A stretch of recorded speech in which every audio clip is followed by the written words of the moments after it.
From Cape Canaveral Air Force Station in Florida, you're watching live coverage of the launch of the SpaceX Falcon 9 rocket and Dragon capsule. This is Falcon launch control at T-minus 1 hour, 40 minutes and counting. Following the first commercial resupply services mission to the International Space Station in October, SpaceX has prepared a new Falcon 9 and Dragon spacecraft, and as you see, they are poised for liftoff here at Cape Canaveral Air Force Station at 10:10 and 9 seconds a.m. Eastern Standard Time. The strong back has been rotated away from the rocket at Space Launch Complex 40. Everything is go technically. Weather is go. This mission, designated SpaceX-2, is the second of at least 12 contracted flights by SpaceX to resupply the space station. Under the Commercial Resupply Services contract, SpaceX is restoring America's capability to deliver and return significant amounts of cargo, including science experiments and other materials, to and from the space station, which is a capability that was not available after the retirement of the space shuttle. The Dragon capsule is filled with more than 1,200 pounds of supplies, including critical materials that will support the 200 investigations planned for the station's Expedition 34 crew. Dragon will deliver 2 Glacier experiment sample freezers, 5 experiment sample cold bags, carbon dioxide removal assembly replacement beds, crew supplies, and spacewalking tools. And this will be the first SpaceX flight to carry external cargo to the space station. The Dragon will be carrying 2 heat rejection subsystem grapple bars that will be installed on the mobile base system of the space station. And later during a spacewalk, they will be moved to their appropriate locations. One major advantage to Dragon is that it comes back to Earth, and with it, it brings back vital experiment data. Dragon will be bringing back about 2,600 pounds of cargo, including 1 Glacier experiment sample freezer, scientific materials from human research, biotechnology, materials and education experiments, some failed space station hardware, crew items, trash, and 2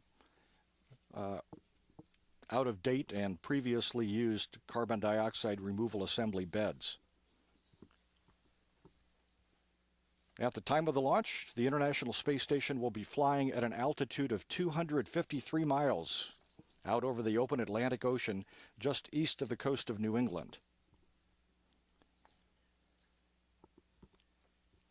As we said, weather is looking good. There is an 80% chance of favorable weather for launch at 10:10 a.m. Eastern Time. Mike McAleenan, the launch weather officer from the U.S. Air Force 45th Weather Squadron here at Cape Canaveral Air Force Station, is briefing the launch director from time to time. The next scheduled weather briefing is at 9:10 a.m. Eastern Time, 1 hour from launch. Everything is looking good. There is an 80% chance of weather being go. The only 2 concerns are for liftoff winds exceeding 30 knots, and they are forecast to be below that. The forecast calls for 12 knots gusting to 20. The other item that is being watched is thick clouds that would have to be over the launch pad and the ascent path, and they would have to be at least 4,500 feet thick and extend into a region of clouds with freezing temperatures. And there is a forecast for a broken cloud deck at 14,000 feet that the weather team will be watching. But as it stands now, winds are light, 10 knots, peaking to 15 knots from the northwest, 300 degrees. We have scattered clouds at 4,000 feet. We do have a broken deck at 14,000 feet. And we remain 80% go for weather. So at this point, the Falcon 9 rocket and Dragon spacecraft are ready. There are no technical issues, and weather is go. At T-minus 1 hour, 35 minutes and counting, this is Falcon Launch Control.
This is Falcon Launch Control at T-minus 1 hour, 32 minutes, 38 seconds and counting. It's a beautiful morning in Florida. The sun is rising over the Space Coast, and Falcon 9 and the Dragon spacecraft are poised for launch. We have an update to the exact launch time, required to launch to deliver the Dragon capsule to the International Space Station. The new launch time is 10:10 and 13 seconds a.m. Eastern Standard Time. Several months ago, both the Falcon 9 rocket stages and Dragon were transported to SpaceX's development facility in McGregor, Texas for testing, and then they were trucked individually to the SpaceX hangar at Space Launch Complex 40 here at Cape Canaveral, Florida.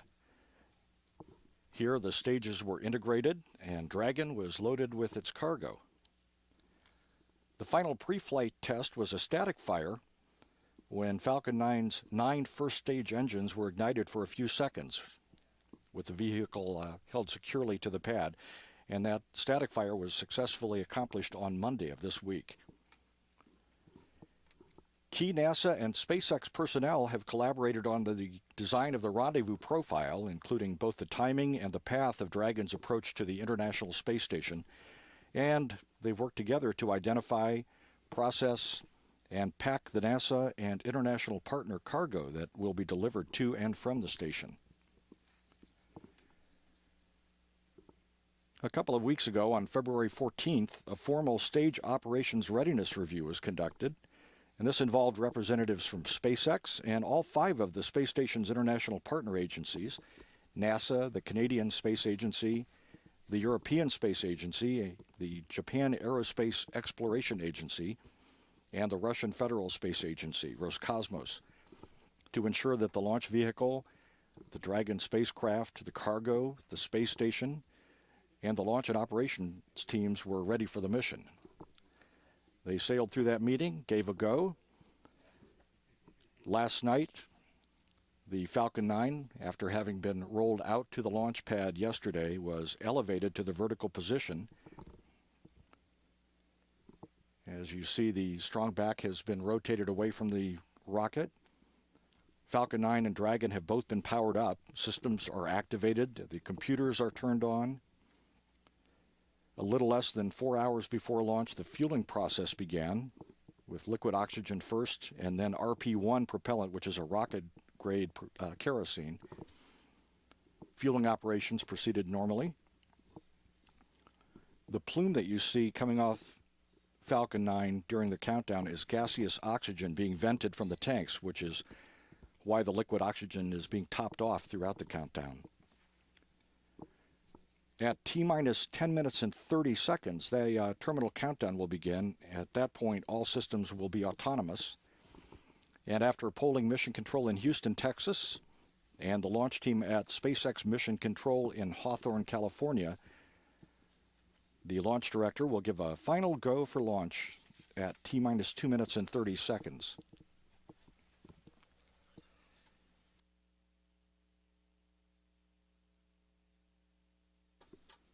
We're seeing views of the SpaceX Launch Control Center, where the launch today is being controlled. At T-minus 2 minutes, the Air Force Range Safety Officer will be confirming the physical safety of the launch area and the Eastern Range. And 1 minute before launch, the flight computer will be activated. 55 seconds before liftoff, the launch pad's water deluge system, which is dubbed Niagara, will be activated. It will suppress the acoustic waves that radiate from the engine plumes and counter the effect of the vibration of the rocket. There are 53 water nozzles set low on the launch pad that will provide a curtain of water flowing at 30,000 gallons a minute. Then 3 seconds before launch, the 9 Merlin engines of the first stage will ignite. And at T0, the rocket computer commands the launch mount to release the vehicle for flight, and Falcon 9 will lift off, putting out 855,000 pounds of thrust. That's a thumbnail sketch of what will occur between now and 10:10 and 13 seconds a.m. We are at T-minus 1 hour, 27 minutes, 40 seconds and counting. This is Falcon Launch Control.